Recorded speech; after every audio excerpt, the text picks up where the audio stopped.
রাতে ডিনার শেষে শুদ্ধর ঘরে প্রেরণা গিয়েছিল ওর হোমওয়ার্ক চেক করতে। এই কাজটা ইদানিং ইহান করে, কিন্তু প্রেরণা চায় না ছেলের ব্যাপারে সে অলস উদাসীন হয়ে পড়ুক। সবটাই ছেড়ে দিক ওই মানুষটার কাঁধে। দায়িত্ব যা ছিল সবই তো নিয়ে নিয়েছে ইহান। প্রেরণার মন, শরীর, জীবন সবকিছু নির্ভরশীল হচ্ছে ওই লোকের উপর। ধীরে ধীরে পুরোটাই। এতটাও আয়েস চায় না প্রেরণা। ঘরে সর্বত্রই ছড়িয়ে ছিটিয়ে আছে শুদ্ধর খেলনা। ওগুলো গুছিয়ে নিয়ে বিছানায় দেখতে পেল স্টিলের বাক্সটা। থমকে দাঁড়িয়ে রইল প্রেরণা। শুদ্ধ এটা করে প্রায়শই। ওয়াসিদ শরীফের জিনিসপত্র বের করে এভাবে মাঝে মাঝে দেখে। হাঁপ ছেড়ে প্রেরণা এগিয়ে যায়, বলে, এই ভারী বক্সটাকে তুমি একা বের করবে না বাবা? যখন দেখতে মন চাইবে আমাকে ডাকবে। বলেই প্রেরণা বক্সটা আটকাতে হাত বাড়ায়, কিন্তু আটকে দিতে পারে না। তার দৃষ্টিসহ সে পুরোটাই স্থির হয়ে আছে, নিস্পন্দ চোখে দেখছে ওয়াসিদ শরীফের ইউনিফর্মটা। হঠাৎ আনমনেই হাত চলে যায় সেথায়। প্রেরণা খুব যত্নে হাত বুলিয়ে দিয়ে বক্সটা আটকে দেয়। ইহান শুদ্ধর হোমওয়ার্ক চেক করতে তখনও ঘরে ঢুকবে মাত্র প্রেরণাকে দেখে দরজাতেই দাঁড়িয়ে পড়ে। পরপর যখন প্রেরণার চোখে চোখ পড়ে যায়, অপ্রস্তুত হেসে প্রেরণা উঠে দাঁড়ায়। ইহান বিনিময়ে ফিরিয়ে দেয় চমৎকার একটা হাসি। খুবই স্বাভাবিক গলায় বলে, বাক্সটা লক করে রেখো না কেন? বাচ্চা মানুষ কখন কোনটা হারিয়ে ফেলে তখন তো আবার ওকেই বকবেন। লক করে রাখবেন। আর আমার কাছে স্যারের দুটো ঘড়ি এসে স্যার হাত থেকে খুলে গিফট করেছিল। শুদ্ধকে দেখাতে চাইলে এনে দেখাবেন। মাথা নুইয়ে প্রেরণা মাথা নাড়ে, নিচু গলায় বলে, আপনি ঘরে যান, আমি আসছি। বাকিটা সময় মনে এক অদ্ভুত প্রশান্তি নিয়ে শুদ্ধর হোমওয়ার্ক দেখলো প্রেরণা। সবশেষে ওকে ঘুম পাড়িয়ে দরজা টেনে পাশের ঘরে ঢুকেই দেখলো ইহান নেই। বিয়ের প্রায় দিন 20 হতে চলল ওদের দুজনার। প্রতিদিন এই বিষয়টা প্রেরণা লক্ষ্য করে। ইহান রাতের এই সময়টিতে আধা ঘন্টার জন্য কোথাও উধাও হয়ে যায়। প্রেরণা আজ অবধি জানতে চায়নি এই বিষয়ে, তবে আজ বেশ কৌতূহল জাগে। ইহানের ফোন ওর বিছানাতে পড়ে আছে। ঘরের সর্বত্র খুঁজেও ইহানকে না পেয়ে প্রেরণা উঠল ছাদে। বাইরে ঝমঝমে বৃষ্টি। তখন ছাদে উঠে দেখলো ইহান পোর্চের নিচে ওদিক ফিরে দাঁড়িয়ে আছে। প্রেরণা ভাবলো হয়তো বৃষ্টি দেখছে। নিচু স্বরে ডাকলো প্রেরণা। শুনছেন? চকিতে ফিরল ইহান। এক প্রকার চমকে গিয়েছে সে। বাম হাতে থাকা সিগারেটের প্যাকেট আর লাইটারটা নিচে পড়ে যায়। ডান হাতে জ্বলন্ত সিগারেটটা পায়ে পিষে দ্রুত দুহাত নেড়ে মুখের সামনে থেকে ধোঁয়া হটানোর প্রচেষ্টায় মত্ত হয়ে পড়ে ইহান। প্রেরণা খানিকটা ভড়কে যায় লোকটার কাণ্ডে। পরপর হাসি চেপে রেখে এগিয়ে গিয়ে মেঝেতে পড়ে থাকা সিগারেটের প্যাকেটটা তুলে হাতে নেয়। সুদর্শন লোকটার কালচে হয়ে ওঠা মুখটা দেখে প্রেরণা বুঝতে পারল লোকটা বেশ অপ্রস্তুত হয়েছে। চোখের দৃষ্টি সিগারেটের প্যাকেটে নিবদ্ধ রেখে প্রেরণা অস্ফুটে বলল, আধা ঘন্টায় কটা সিগারেট খান রোজ? কিছুক্ষণ চুপ থেকে ইহান থেমে থেমে বলল, 3টা। চোখ দুটো এভারেস্টে চূড়ায় উঠে প্রেরণার পরে নিচু গলায় বলে, ভালো বিষয় না, অভ্যেসটা বদলাবেন। ইহান কি বলবে বুঝতে পারে না। প্রেরণাই বলে, এগুলো আমার সামনেই খেতে পারেন। আমি স্ত্রী আপনার, কোনো জনৈক ভদ্র মহিলা নই যে মনে মনে অভদ্র বলবো আপনাকে। স্ট্রেচ মার্ক লুকাতে দেননি, সিগারেট কেন লুকিয়ে খাচ্ছেন? পেটানো শরীরের শক্ত মানুষটা চোখ নামিয়ে হাসে স্মিত ভরাট স্বরে বলে, দুটো এক জিনিস নয়। তা ঠিক, তবে দুটোই আমাদের দুজনের কাছে দুজনের গ্রহণযোগ্যতা প্রমাণের বিষয়বস্তু। যদিও আমার খুব বেশি আপত্তি আছে আমার স্বামী সিগারেট খেলে, তবে সেই আপত্তির কাজটা আমার সামনেই করতে পারে। এটুকু অভদ্র হলে আমি কিছুই বলবো না। ইহান তাকিয়ে রয়। প্রেরণা লোকটার পাশে দাঁড়িয়েছে। বৃষ্টি দেখতে দেখতে হঠাৎ আনমনে বলে ওঠে, আজ 2 তারিখ, এ মাসে ভাড়াটা আপনাকে 4 তারিখ দিই। কিসের ভাড়া? রেস্তোরাঁর। অবাক হয় ইহান। মিনিট খানিক চুপচাপ চেয়ে থেকে মুখ ফুটে কিছু বলবে তার আগে প্রেরণা ওকে থামিয়ে দিয়ে বলে, উম, যা বলবেন ওটা মানা আমার নীতি বিরুদ্ধ কাজ। আর শুনুন ইহান, আপনার অ্যাপার্টমেন্টগুলো থেকে ওঠা ভাড়ার টাকাই তো আপনার একমাত্র ইনকাম সোর্স। ওটা আপনার ইনকাম সোর্স। আমি চাই না আমার স্বামীর ইনকাম কমে যাক। সে 2 হাতে খরচা করুক সংসারে, কখনো তার পকেটে টান না পড়ুক। আধো আলোতে নীল দুটো গভীর চোখে দীর্ঘ সময় তাকিয়ে থেকে ইহান ভেতরে ভেতরে শ্বাস ফেলে পরিপূর্ণতার। পরপর শক্ত হাতে প্রেরণাকে টেনে ঘুরিয়ে নেয়। পেছন থেকে ওর কাঁধে ঠেকায় রুক্ষ পুরুষালী থুতনি। প্রেরণা এই অতর্কিত হামলায় চোখ বুজে নেয়। ইহান প্রসঙ্গ পাল্টে বলে, খেয়েছেন? হুম। অস্ফুট স্বরে জবাব দেয় প্রেরণা। নীরবে সহ্য করতে থাকে কাঁধে অসামাল উৎপীড়ন। প্রতিবাদটুকুও করে না। অস্থির শ্বাস ফেলে ইহান দ্বিতীয় দফায় জানতে চায়, খেয়েছেন? বললাম তো, কবার জানবেন? কাঁধ থেকে ঠোঁট জোড়া ধীরে ধীরে নামলো হাড্ডিসার গলার মাঝ বরাবর। ভারী শ্বাস ফেলে ধীরে ধীরে জবাব দিল, সেদিন না বলে খেয়েছেন কিনা একবারের জায়গায় 2বার জিজ্ঞাসা করি। ঠোঁটের কোণে হাসি জমে প্রেরণার। ততক্ষণে ছেড়েছে নিজেকে, চুপ করে হয়ে মন্ত্রমুগ্ধের ন্যায় শুনছে লোকটার প্রতিটা বলি।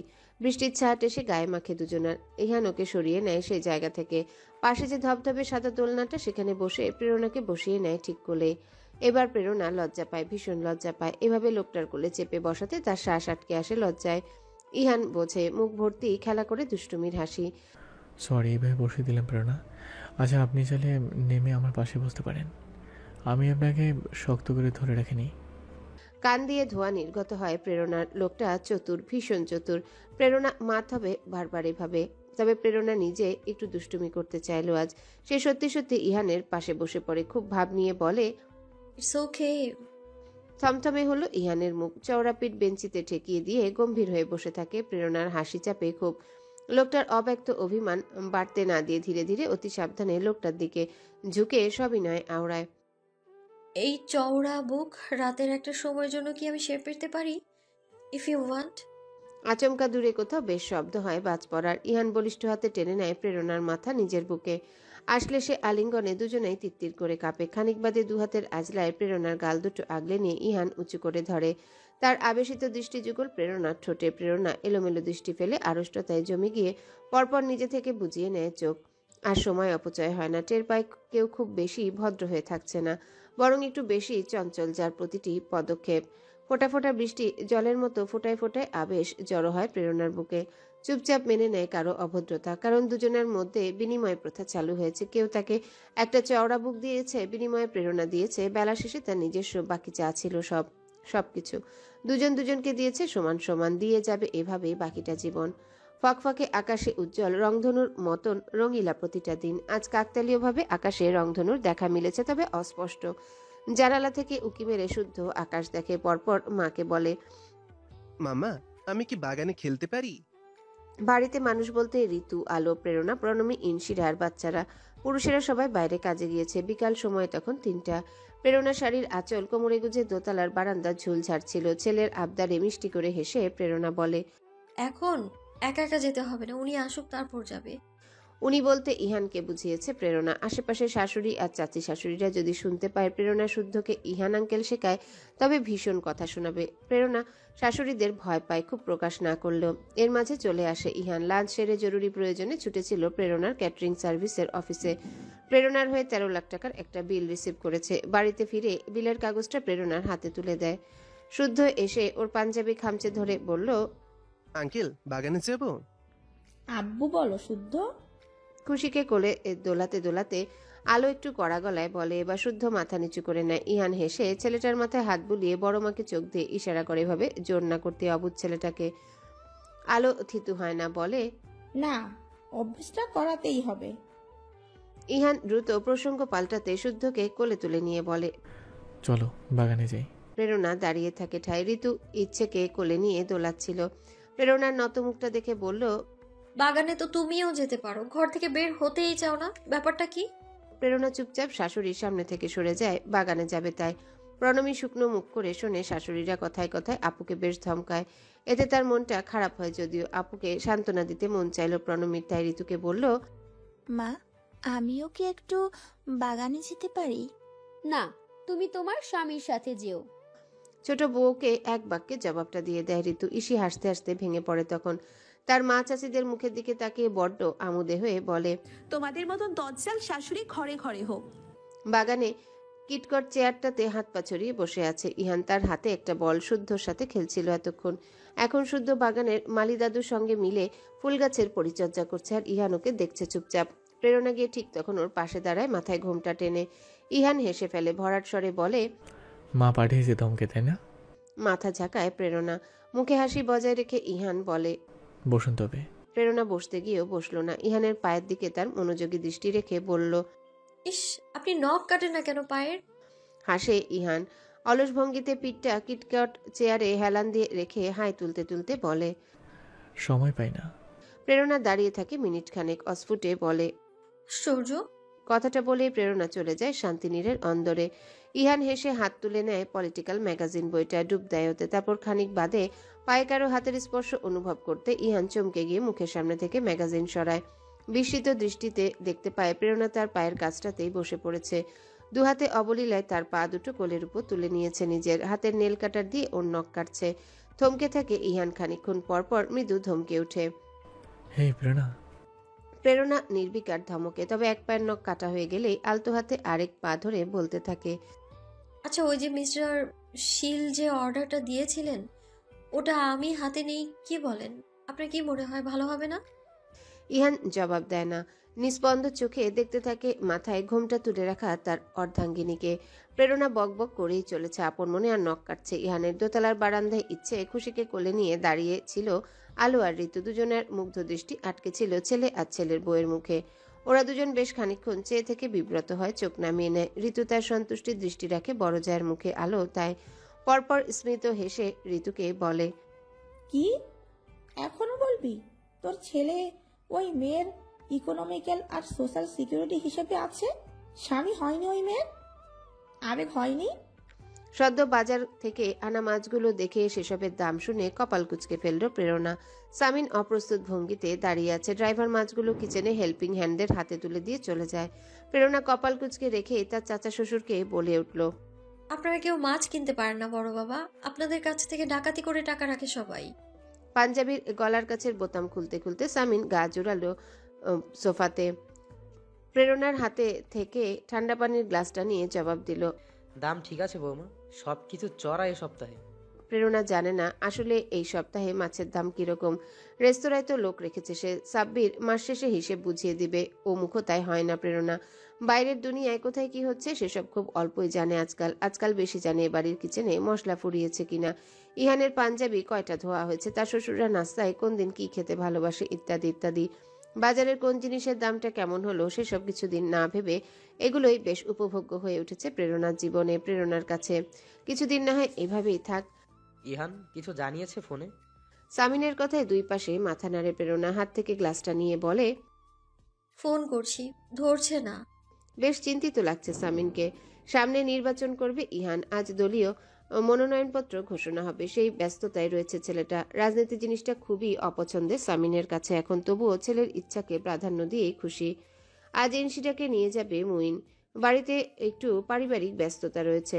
শাশুড়িদের দোতলায় পাঠিয়ে রান্নাঘর পুরোটাই প্রেরণা দখল করে নেয়। ঠিক তখনই কল আসে প্রীতমের। রিসিভ করে বলে, হ্যাঁ বলো প্রীতম। আমি প্রীতম নয়, আমি তোমার ভাইয়ের বউ ওরফে ননদ ওরফে বেয়ান। ওপাশে কেমন ফ্যাসফ্যাসে আওয়াজ। উদ্বিগ্ন প্রেরণা জানতে চায়, কি হয়েছে ইনু? ঠান্ডা লেগেছে আপু সামান্য। আচ্ছা আপু, তুমি গ্রোসারিজ কোন ব্র্যান্ডের কোনটা ব্যবহার করো একটু আমাকে বলো। আসলে নতুন সংসার তো, ঠিক বুঝে উঠতে পারছি না আমি, হিমশিম খাচ্ছি। মামা ব্যস্ত চেম্বারে, বড় মা মেজো মা ব্যস্ত ইচ্ছে খুশিকে নিয়ে, তুমি বলো। প্রেরণা হেসে তার ভাইয়ের বউ ওরফে ননদ ওরফে বেয়ানকে কিছু সাংসারিক পরামর্শ দিয়ে কল কাটে। তখনই কিচেনের দরজায় এসে দাঁড়ায় সেহা। ডাকে প্রেরণাকে, ভাবি মনি। হ্যাঁ শেহু। আচ্ছা উজ্জ্বল ভাই দুপুরে খাবেন তো? সেটাই বলতে এসেছি, খাসির মাংস নামিয়ে রাখবো। উনি আর দাদু গরু খান না, অ্যালার্জি। প্রেরণা এবারও হাসে। সেহা বলে, এত হাসো কেন? এমনি আমার ননদগুলোর এক একজনের যার যার সাংসারিক টান দেখে হাসছি আমি। ইসি সকালবেলা বলল মুইনের জন্য কালা ভুনা করতে। ইনু কল করে জানছে প্রীতমের পছন্দের রেসিপি। ভালো ভালো, খুবই ভালো। আর তোমার বুঝি টান নেই? সেহা উৎসুক চোখে তাকিয়ে আছে। প্রেরণা লাজুক হেসে মাথা নুইয়ে রাখে। সেহা উকি মারে চুলাতে। সেখানে ইলিশ মাছ লাউ পাতায় মুড়ে ভাজা হচ্ছিল। বড় দাদানের খুব পছন্দের এটা। হেসে ফেলে সেহা বলে ওঠে, ভালো, খুব ভালো। একটু এগিয়ে গিয়ে সেহা পেছন থেকে এবার ধরে ভাবিমণিকে মিহিস্বরে বলে, আর দাদানের শুধু খাবার দাবার দেখো না, বাকি সব পছন্দগুলোও দেখো। দাদানের পছন্দের রং লাল, নীল আর সাদা। আজ একটা পরো, একটু না সাজলে দাদান কিচ্ছুটি বলবে না, এটা সত্যি। তবে একটু সাজলেও দাদান মাইন্ড করবে না, তোমার অপরাধ হবে না, বুঝলে পড়বো? ঘুরল প্রেরণা। গোল চোখে চেয়ে রইল সেহার মুখের দিকে। সেহা হেসে বাবিমণির গালে হাত রেখে বলল, একটু সাজো, দুল ছোটটার জায়গায় একটু বড় পড়বে। এই এতটুকু সাজি। আমার ভালো মানুষ দাদানের জন্য সাজবে, তাকে এটা ফিল করাতে। তার ঘরে বউ বউ দেখতে একটা বউ আছে, স্কুলের হেডমিস্ট্রেস নয়, বুঝলেন ম্যাডাম? ইরফান তাড়াহুড়োতে ছিল খুব। অফিসের কিছু কাগজ দেখে ফাইলটা বন্ধ করে আশেপাশে তাকিয়ে ধিমি আওয়াজে ডাকলো। প্রণু। বারান্দায় ইকরি মিকরিকে নিয়ে বসেছিল প্রণমী, শুনছিল অডিও বুক। ডাক পেয়ে ঘরে এসে দাঁড়ায়। দাদার অফিস যাব, গুড নিউজ আছে, দাদার নমিনেশন পেয়েছে, একটা সেলিব্রেশন হবে। আরে বাহ, কোনটা পরবেন? সাদা। প্রণমী হালকা এসে আলমারি খুলে একটা ছোট আলমারি ভর্তি সবগুলো ইরফানের সাদা শার্ট, তাই বেশি মাথা কাটাতে হয়নি প্রণমীর। থাবা মেরে একটা ধরেই টান দিল যখন ওর হাতে লাগলো একটা ফাইল। ইরফান বসে বসে ওকেই দেখছিল। আচমকা উঠে গিয়ে প্রণমীর হাত থেকে ফাইলটা সরিয়ে নিল চুপচাপ। দুজন বড্ড নীরব হলো কিছু সময়ের জন্য। তারপর আচমকায় প্রণমী মলিন হেসে বলল, এটা নিয়ে ঘাটাঘাটি করছেন? দরকার নেই তো, বৃথা পরিশ্রম। আমি আমার এই সংকীর্ণ দুনিয়ায় বেশ আছি। এতগুলো ভালোবাসার মানুষ, আপনার মতো স্বামী, স্বামীর আদর আর দৈনন্দিন কাজ, এর বাইরে আর কি লাগে? বলে না কিছুই ইরফান। চুপচাপ ফাইলটা নিয়ে আরেক স্থানে সরিয়ে রাখে। প্রেরণা বলতে থাকে, নাকি আপনি পরিপূর্ণ হননি? বাক্যটা সম্পূর্ণ করতে পারে না প্রণমী। টের পায় রুক্ষ হাতটা বেশ জোর খাটিয়ে মুখটা চেপে ধরেছে ওর। কিছু বলতে দেবে না, তাই প্রণমী হেসে ওঠে। রাগটাকে চেপে রেখে ইরফান প্রসঙ্গ বদলায়। থাকো, আমাকে আগে প্রীতমের অফিস যেতে হবে। কি ব্যাপার, ভাইয়ের সাথে খুব ভাব হলো নাকি? ওর সাথে আমার জিন্দেগিতে না। ওটা তো বলেছিল ভাইয়ার এই দিনেও থাকতে চায়, তাই নিয়ে যাব। প্রণমী চুপ থাকলো। খানিক সময় পর পর বলে উঠল, আপনার আর ভাইয়ের মধ্যে এত ঝামেলা হয়তো কেন বলুন তো? আপনি ভাইয়াকে খুব হিংসা করতেন জানি। চোখ ছোট ছোট হয়ে এলো ইরফানের। বলল, হিংসা? আর ওকে, ও ফার্স্ট বেঞ্চের টপার হলে আমিও ব্যাক বেঞ্চের টপার ছিলাম। পপুলারিটি ওর চেয়েও কম নেই। হ্যাঁ, আর শোনো, মেয়েরা ওর পেছনে পড়ে থাকতো নোটসের জন্য, আর আমার পেছনে পড়ে থাকতো হুদাই আমার জন্য। তাহলে বলো, কার লেভেল উঁচু? প্রণমীর খুব গায়ে লেগেছে তার ভাইয়ের বিরুদ্ধে বলায় এভাবে, তাই সে ঝগড়া শুরু করে। হ্যাঁ জানি আপনার লেভেল। আগ বাড়িয়ে আমার ভাইয়ের সাথে ঝামেলা করতেন। তা করতাম, অস্বীকার করব না। তবে শেষবার কিন্তু তোমার ভাইয়ের দোষ ছিল। মোটেও না, ভাবি ভাইয়াকে অ্যাপ্রোচ করেছে। আর সে ঝামেলার কথা বলছি না, তার আগেরটা। ওই তো সবটা জেনেও রুপির পেছনে।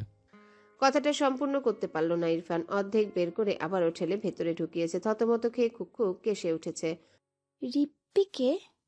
প্রণর ভ্রুযুগল গুটিয়ে এলো মাঝখানে। ইরফান শ্বাস ফেলে বলে, প্রণু, সাদা শার্ট দাও। বলুন, রিপ্পিকে? আরে আমাদের এক বন্ধু মানুষ, খুব ভালো ফুটবল খেলে, তুমি সাদা শার্ট দাও। মিনমিনে স্বরে জবাব দেয় ইরফান।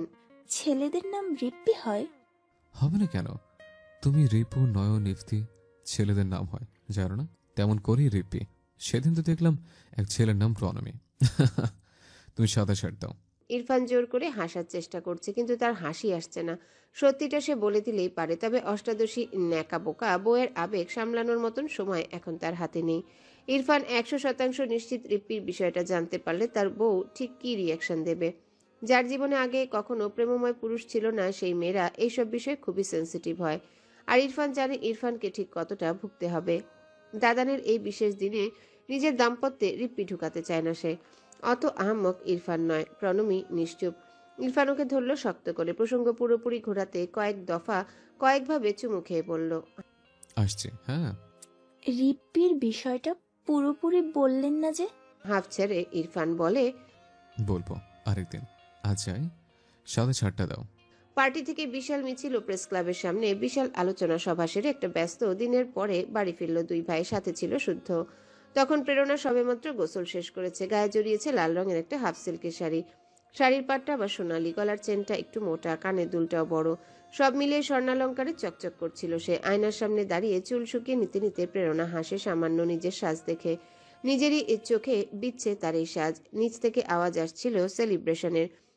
বাড়ির পুরুষগুলোর হেরে গলার হাসাহাসি আর উচ্চ শব্দে কথাবার্তা। তাদের সাথে সম্ভবত যোগ দিয়েছে বাড়ির জামাই দুজন।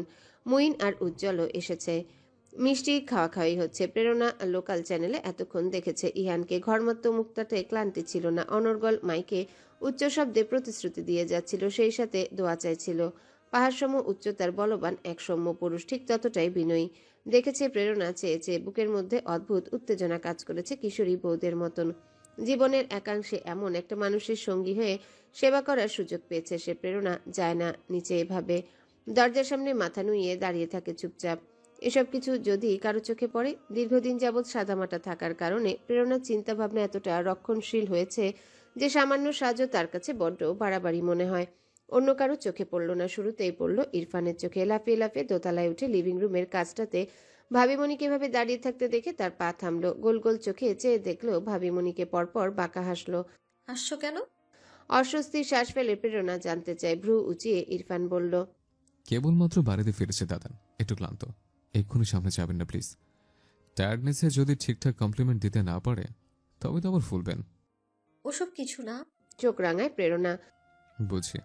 কচু। পাশের তাক থেকে মোমের পুতুলটা তুলে ইরফানের গায়ে ছুঁড়ে মারল প্রেরণা। ওটাকে ক্যাচ করে ইরফান হাসতে হাসতে বলল, হ্যালো বন্ধুরা, পরবর্তী পার্ট খুব তাড়াতাড়ি আসবে, তো সবাই অপেক্ষায় থাকো। আর চ্যানেলটি যারা এখনো সাবস্ক্রাইব করনি তারা পরবর্তী পার্ট দেখার জন্য চ্যানেলটি সাবস্ক্রাইব করে রেখো। ধন্যবাদ সবাইকে, আমাদের সাথেই থেকো।